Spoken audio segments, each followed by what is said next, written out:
Добрый день, уважаемая Инга, Яночка. Сейчас посмотрела я видео «Сохраним жизнь», по-моему, называется. И там была просьба написать, кто чего читает и помогает ли.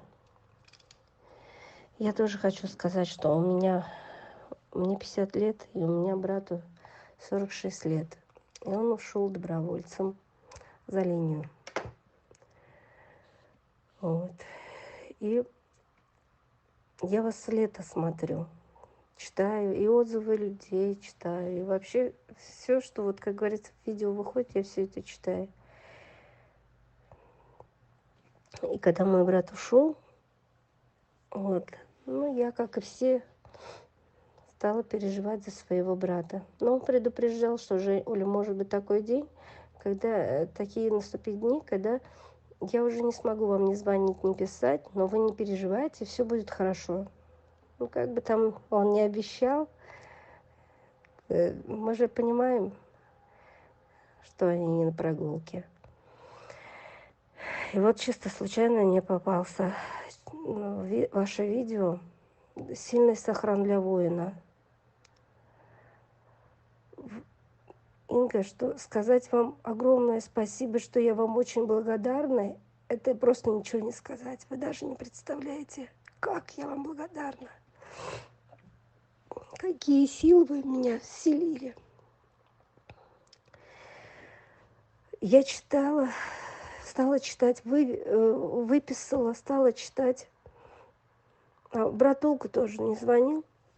Вот. И буквально после того, как я стала читать, где-то через 3 дня брат позвонил и сказал, что не переживайте, со мной все хорошо. Все, нам больше ничего этого слушать не надо было. Главное, что все хорошо. Вот. Я думаю, не только надо читать, надо и верить в это. Очень верить, глубоко верить. И действительно убрать свой страх. Страх от того, что ты чего-то боишься прочитать. Или ты там боишься как говорится, за своего любимого сына, мужа, брата. Надо просто верить, во все верить. Верить, что вернутся, верить в чудеса, верить в то, что читаешь. Я вам очень благодарна, Инга. С братом все хорошо, он все еще за линией. Но я буду до конца читать, пока он не придет. Это только первое, что я нашла. Я вас с лета читаю. Но если я что-то еще увижу, найду, выпишу, и я буду читать. Я буду читать, чтобы он вернулся. Спасибо вам большое, Инга. Здоровья вам и всех благ. Здравствуйте, уважаемая Инга. Здравствуйте, уважаемая Яночка. Приветствую всех жителей Ведьминой избы. Меня зовут Оксана. Я на канале с 2019 года, с декабря месяца. Очень много делала ритуалов, заговоров на каждый день, начитывая на деньги.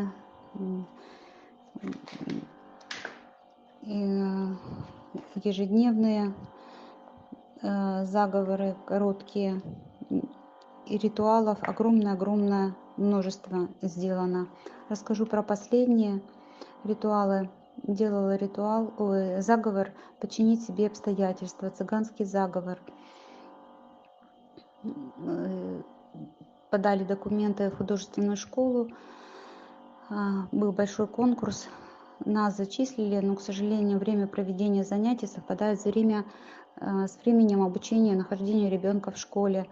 И как-то по-другому ничто не менялось. И очень было горько и жалко, что не получается. От школы, конечно, мы не можем отказаться. Начитывала этот заговор больше недели и обратилась в учебную часть, где сформировали еще одну группу с другим временем посещения. И нас приняли, ребенка приняли, зачислили. Это просто не передать. Было все безнадежно, категорично нет, и тут обстоятельства меняются вот прям на глазах. Еще применяла этот заговор год назад, мы поменяли место жительства и подавали, вернее, документы в новую школу, но нам отказали, потому что школа переполнена, написали письменные отказы, и надо было территориально обращаться в другую школу, в которую даже ехать надо было, возить детей далеко. Вот. Мы с супругом поехали в другую школу, имея уже документы на руках и этот письменный отказ. И я супругу говорю, давай еще раз заедем в эту школу, ну мало ли, вы знаете. И нас приняли. Приняли у меня документы, тут же написала заявление, зачислили 2 детей в эту школу, в которую нас в первый раз отказали. Но мы ходили, это не первый раз, несколько раз ходили. И каждый раз нам отказывали. Только после проведения этого заговора нас приняли. Муж просто не поверил, сказал, ты меня разыгрываешь, это неправда. Вот он прям не верил. Делала для детей материнская защита, для школьника, защита матери, чтобы в новой школе как-то и ученики, и учителя как-то сгладить острые углы, чтобы детям было полегче как-то, чтобы они были под защитой. Делала для детей исцелить ребенка. Дети простывают, болеют, насморки, ОРВИ и все такое.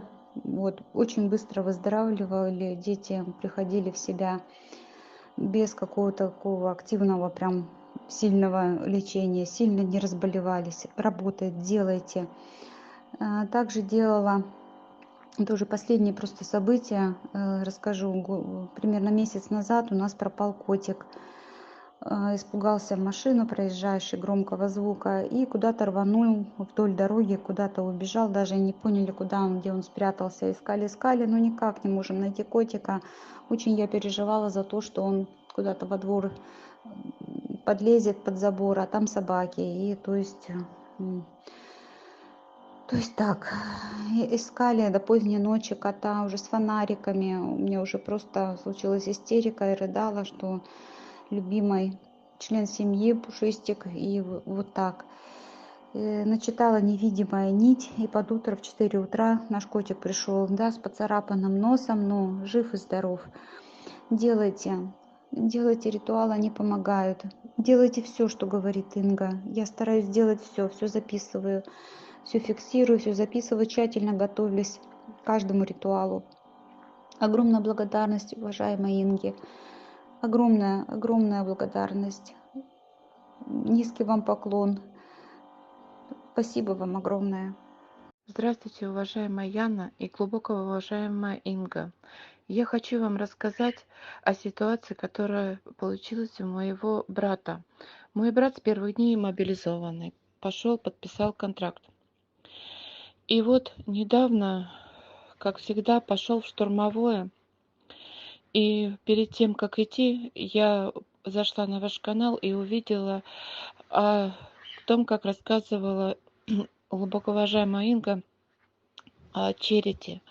Я ему сказала, ты хотя бы говори, черед помоги. И вот, когда их накрыли градами, все получили большие осколки, а у меня, у брата и его рядышком стоящего парня только контузия. Вот сейчас они отлежали в госпитале и обратно пошли, обратно туда. Он единственное, что в госпитале мне говорил, что я не могу понять, на мне нет ни одной царапины. Я хочу поделиться этой информацией. Я стала читать, зашла глубже, стала читать о черете, просить каждый день эту, получается, защиту. И вот Инга рассказывала, какие мы должны начитывать. Я не мать, я просто старшая сестра. Но я буду каждый день читать, чтобы ему было легче. Хочу поблагодарить вас за ваш огромный труд, особенно Ингу. Огромное ей человеческое спасибо за то, что она спасает жизни наших ребят, жизни наших детей, братьев. Я просто трясет, я просто хочу ей поклониться и сказать огромное человеческое спасибо. Здравствуйте, Инга, Яна. Подписчики, хочу поделиться своей историей. Когда муж сообщил о своем решении, я была шокирована. В голове всплывали самые ужасные последствия. Знакомство с Ингой у меня произошло накануне этой новости. Изначально девочка на работе представила Ингу мне как историка. Она знает, что я люблю исторические фильмы. И, как оказалось, вовремя. Алина, девочка, благодаря которой я пришла на канал, порекомендовала слушать и делать ритуалы. В день, когда муж уезжал, я дала ему амулет Ахура-Мазда. Написала текст на листочке. Возможно, он и не прочитывал, но читала я каждый день. За день до отправки уже туда я обратилась к Инге за помощью поставить ведьмин купол. В день его отправки мне приснился сон. Как будто я в своей комнате, нахожусь в комнате, и звонок на телефон. Я ответила. Муж попросил открыть дверь. Сказал, что я стою за дверью. Он заходит, обнимает меня, и вдруг в стенке, как будто стенка в комнате как будто растворилась, и открылось пространство. Вот как в сказках, вот в Нарнии, я не знаю, когда ты попадаешь в другой мир. И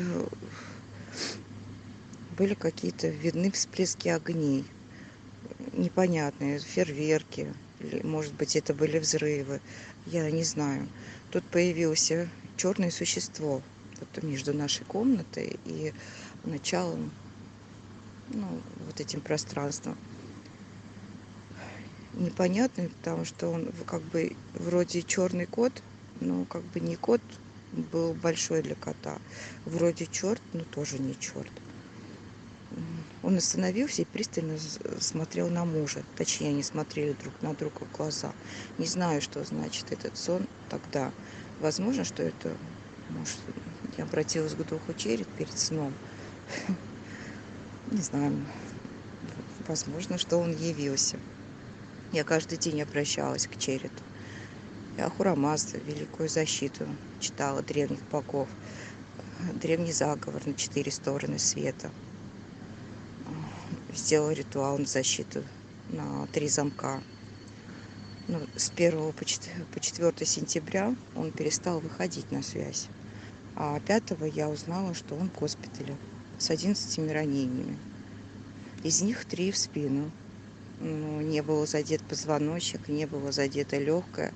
В шею прошло через лопатку, но не задело сонную артерию. Врач сказал, что он родился в рубахе. Сейчас он в санаторию ходит с трудом, но ходит.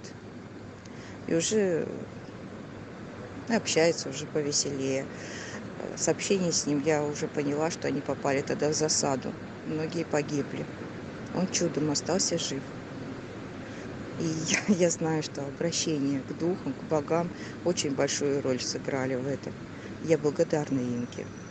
Она вселила в меня веру, а это очень важно для нас. Очень важно. Спасибо.